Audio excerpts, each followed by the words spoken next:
Fire Pro Wrestling X Premium. Rolls off the tongue, doesn't it? Released by Human Entertainment in Japan for the Super Famicom, or Super Nintendo, in March of 1996. Even if you've never played the game, you've probably heard of the Fire Pro series. It's not the first Fire Pro game, but it's the first one a lot of gamers heard of, and maybe a lot of us played. I remember being on the internet for only a few months and seeing QuickTime movies of the gameplay, and everything it allowed you to do, and being blown away.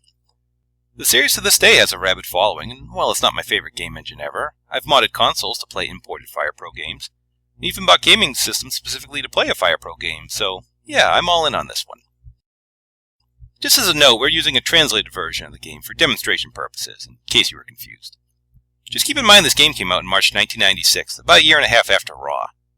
Anyway, as this game was made in Japan, it naturally focuses on Japanese wrestlers. But unlike licensed games in America that would only focus on one company, due to laxer copyright laws in Japan, they were able to feature wrestlers from many different groups, both large and small, just by giving them different names. So Black Tiger is now Black Kaiser, and Gary Albright is now Gale O'Bright. Can you imagine doing this in America? Well, you probably can, since I sure daydreamed about a super wrestling game that featured wrestlers not only from WWF and WCW, but USWA and Global too. And that's basically what they have here. There are over 100 wrestlers in the game. 100! We were impressed that Rage in the Cage had 20. If you're a fan of Japanese wrestling, you'll appreciate the snapshot you get of a great time for the business. There are a ton of legends in the game, a lot of whom still wrestle today. Plus, having wrestlers from all the different companies led to interpromotional dream matches. And while the idea of companies working together is commonplace today, you would never see it in 1996, so having a match between KJ Muto and Ken Kobashi added some extra thrill. If their prior sentence was just gibberish to you, well, who cares?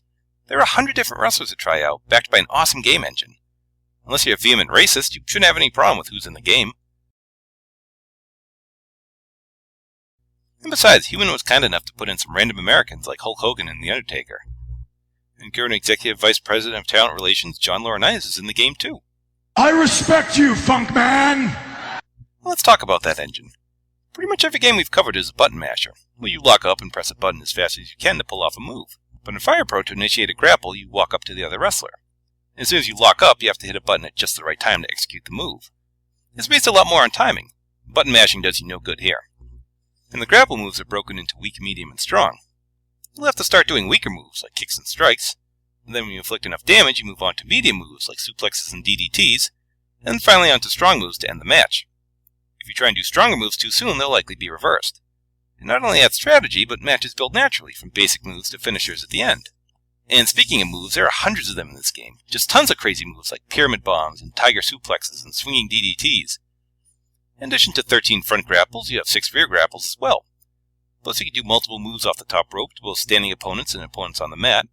You can do dives to the floor, submissions and various pinfalls when your opponent is on the mat, and corner grapples so you can pull off superplexes and other crazy moves. You can even pose and taunt. It's staggering. The graphics look great. The ring is an isometric view like Fire Pro. The wrestlers are decent sized and nicely detailed. I appreciate how they have different wrestlers stand in different ways. High flyers bounce around on their feet, for example, while heavier wrestlers are more stationary. And in a great touch, after the match, the game actually shows the time and how the match was won. Okay, a lot of the time it'll just say you won a match with a lateral press, but still. There are plenty of game modes and options, too. If you just pick an exhibition match, you can have different ring canvases, different referees, you can choose to not have wrestlers be able to fight outside the ring, and you can have matches end on submission only or end on a 2 count, because why the hell not? Besides exhibitions, you can have tournaments, round-robin leagues, the Battle Royal of sorts with 4 wrestlers in the ring at the same time, a personal favorite, 5-on-5 gauntlet series, and a huge career mode where you can unlock more points via created wrestlers. Oh, did I mention there's a creator wrestler feature in the game with 80 available slots? And I'm not talking about creating appearances and moves. You get points for attributes in certain categories, and a logic wheel to determine how characters react in certain situations. It's almost overwhelming. My only complaint is that I'm always falling out of the ring. And I'm not talking about getting clotheslined to the floor. I mean, if I do move to someone like a bulldog and end up near the edge of the ring when I stand up, I end up taking a header. Oftentimes I go to pick up a downed opponent near the ropes and splat on the concrete. It gets pretty comical after a while. The Fire Pro series continued on, staying 2D in a world where every game seemingly made the jump to the 3rd dimension. There were a few games that made their way to America. I'd recommend finding Fire Pro Returns, an English-language version for the PS2 with tons of wrestlers and options. And hey, you can hit Luthez with a light tube, so I'm sold. It's worth noting the engine isn't for everyone. Some might be hesitant to keep playing 2D games. but everyone should try it at least once. As for Premium X, it's a landmark game that deserves to be recognized. It's a deep wrestling game for today, incredible given that it was released 15 years ago. If I had this game in high school, well, I probably wouldn't have graduated. Anyway, thanks for watching, and remember, a winner is you.